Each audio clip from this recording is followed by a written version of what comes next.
Assalamu alaikum, dear brothers and sisters. Welcome to another edition of MLFA Promises Success Stories. Today's journey begins with America's religious land use laws. More and more every year, we hear anti-Muslim rhetoric and sentiment growing in different parts of the country. Islamophobia continues to rise, often as a result of bigotry and racism, or hatred for Islam and Muslims. Although these sentiments manifest themselves in many different ways, one of the common ways has been to block or deny Muslim communities the necessary zoning permits for building masjids and schools, or for the construction and expansion of their facilities. Now, while mosque opponents, the neighbors, frequently claim their objections are based on practical considerations such as traffic, parking, noise levels, those asserted concerns are often pretext, masking anti-Muslim sentiment. Now, government officials in some areas of the country have yielded to these religious bigotry concerns, treating mosque and Islamic houses of worship differently than other proposed houses of worship, or, for example, denying zoning permits without the compelling interest that it's required by the religious land use laws that affords the heightened legal protection to use property for religious purposes, even when local governments strongly support religious freedom. Even when they're in support of using land for religious purposes, private citizens can often seek to intimidate the Muslim community into forgoing the exercise of their religious freedom. The Constitution guarantees the right to these private citizens to protest, but making Muslims or any other religious group feel unwelcome in their local communities conflicts with our founding fathers' vision of religious liberty and tolerance. And we have to remember that. So today I want to share with you a story about a case that we took in Chicago, Illinois. It was the Islamic Center of the Western Suburbs, the acronym ICWS Masjid.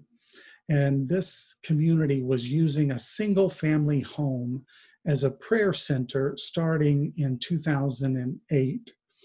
And they actually submitted a petition for conditional use as a masjid to the county zoning board. So they wanted to convert it from residential to a religious zoning for use as a prayer center. But this zoning request was denied, and they appealed the zoning request to the zoning board, but again the county denied the request, and they thought they addressed the concern. They appealed it a third time, and the zoning committee again denied their request. And finally, in 2012, the fourth petition to use the house as a religious institute was turned down with a 15-3 vote by the zoning board. Now, this is when the Muslim Legal Fund of America stepped in to help the Islamic community of the Western Suburbs file a federal lawsuit against the county and claiming the county had discriminated against ICWS in their bid to open a prayer center. The Islamic Center of the Western Suburbs had sought permission since 2008 to use a home in an unincorporated area as a religious space for roughly 30 people to pray 5 times a day. 30 people wanted to pray, and the county kept denying. In May of 2012, on their fourth appeal, the county board put an end to the zoning process with a vote to deny the group's petition. And MLFA believed ICWS suffered discrimination and it was time to go to court. So we sued the county. Our suit alleged that first, the house or the project met or exceeded all the ordinance applicable to the establishment of a place of worship that were in effect. So the house qualified in every way. Second, the county violated the religious land use laws. The religious land use laws that exist protected the Muslim community in their argument to use this house for prayer. Third, the county likely violated other rights beyond the religious land use laws, such as the right to equal protection and due process, and could be liable under general civil rights laws if the religious land use laws failed. So that was our suit. And so we go to court, and after many motions and briefs and